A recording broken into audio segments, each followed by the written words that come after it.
Hello everyone, this is Rohit Krishna, and today's topic that we are about to start is taken from chapter number 11 and topic 2.1 of this chapter, that is restriction enzyme. In current scenario, we can expect that most of us are very much familiar with the recombinant products which were already available in the market in the form of insulins, and nowadays vaccines are also available in the market which are the recombinant products. For the production of these medicines or the therapeutic use, the recombinant product uses the recombinant DNA technology for their productions. And this recombinant DNA technology is completely dependent on the restriction enzymes to be used, in which a fragment of DNA has been inserted into a foreign species organisms which are more than capable of producing the desired proteins which can be used for the medicines. So, it was first discovered in the late 1960s during the research on the bacteria. और उस वक्त research से ये पता चल रहा था कि any foreign DNA particle which we were trying to introduce into the bacteria was degraded by the host cells, and these enzymes were actually protecting the bacterial cells from cutting the foreign DNA from other organisms. Like the immune system that works in our body, these enzymes were not allowing the foreign DNA to be introduced inside the bacterial cells so that the recombination and mutations can be stopped. Since it was restricting the entry of foreign DNA, hence given the name restriction enzyme. Over a period of time since 1960 to till date, more than 900 enzymes have been isolated and identified from the 230 strains of the bacteria. The the accuracy and the beauty of this restriction enzyme is each enzymes are very much specific as they recognize a particular sort of sequence on the DNA which is called restriction site, which means these are the sequences that should be available in the foreign DNA which are recognized by the enzymes which is produced by the host bacteria, and they cut the DNA from the particular site and make the fragments of it.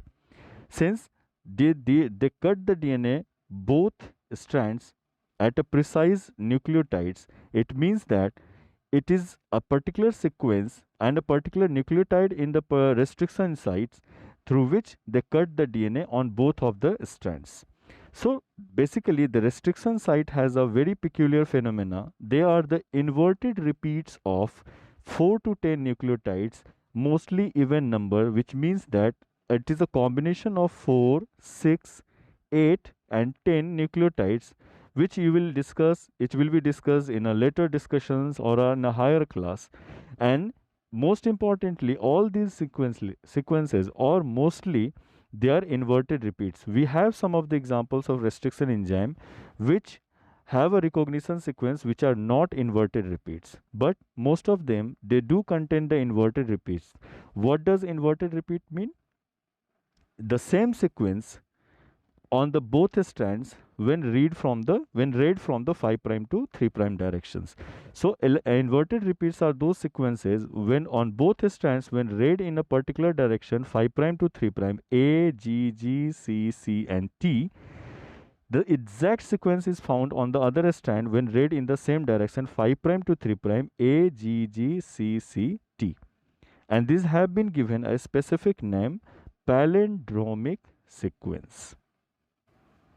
The first restriction enzyme isolated was Hind2 and it was studied as it was cutting the DNA from a specific sequence only, and those sequences were containing 6 base pairs. Since these restriction enzymes recognize any foreign DNA through a particular sequence which were like inverted repeats, palindromic sequences, since they are recognizing the foreign DNA from these sites, the restriction sites have also given name recognition site.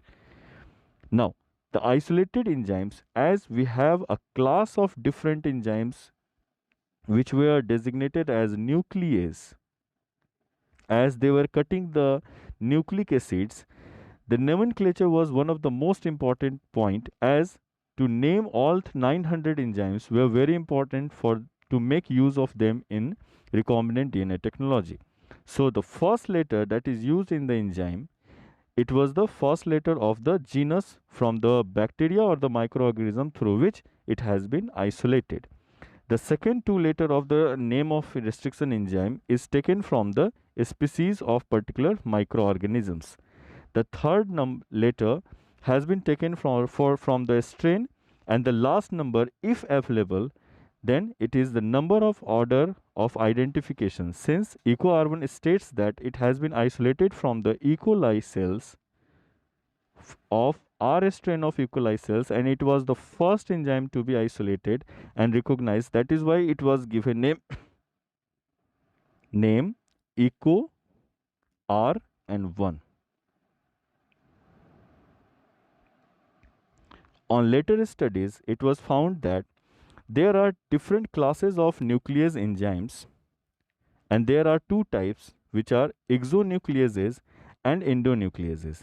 And as the name suggests, the exonucleases are those enzymes which removes the nucleotides from the end of the DNA. So it was from 5' end or 3' end. So they are cutting the DNA from the one end to the one end of the DNA. Whereas the endonucleases, they cut the DNA from somewhere in the middle, just that was discussed in previous diagrams, somewhere from the recognition site or palindromic sequences.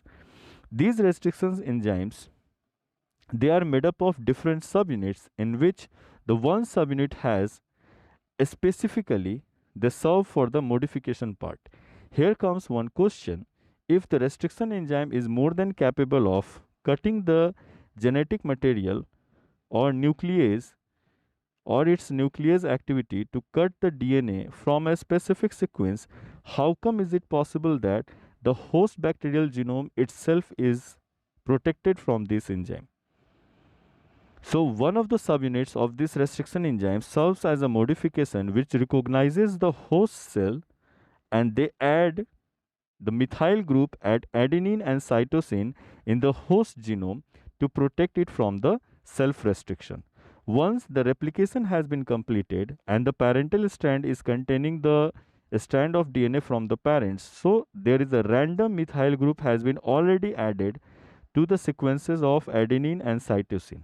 These modification enzymes, they just scan the parental strand, and accordingly they add the methyl group to the adenine and cytosine of the newly synthesized strands, and thereby they protect the host DNA from getting modified or getting restricted, not from modified, getting restricted by the restriction enzymes. If we closely look at the palindromic sequences, so there are two type of fragments which can be produced by these enzymes. One is called sticky end and one is called blunt end. Suppose we have a sequence of 6 nucleotides, and we are supposed to cut this DNA fragment, like it is extended from both of the sides. And suppose we are supposed to cut this DNA fragment from two type of enzymes. One has the restriction site which is pointed as the white point here at G and A, here at G and A. So one will be continue cutting this DNA, producing a very sticky end that is 5' G and 3' CTTAA.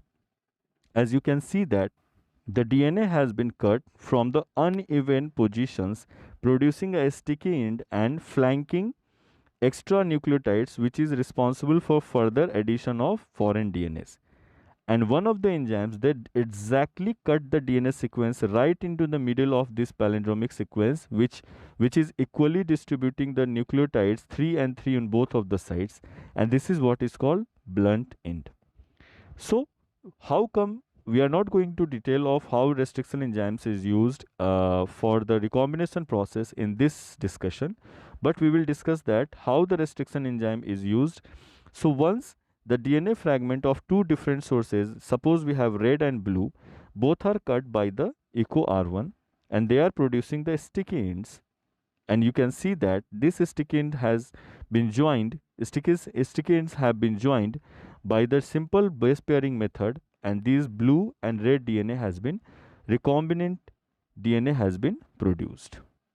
So this was all about a basic idea of how recombinant DNA technology works, and restriction enzyme is going to help in cutting the DNA so that we can use it in the recombination process. Thank you.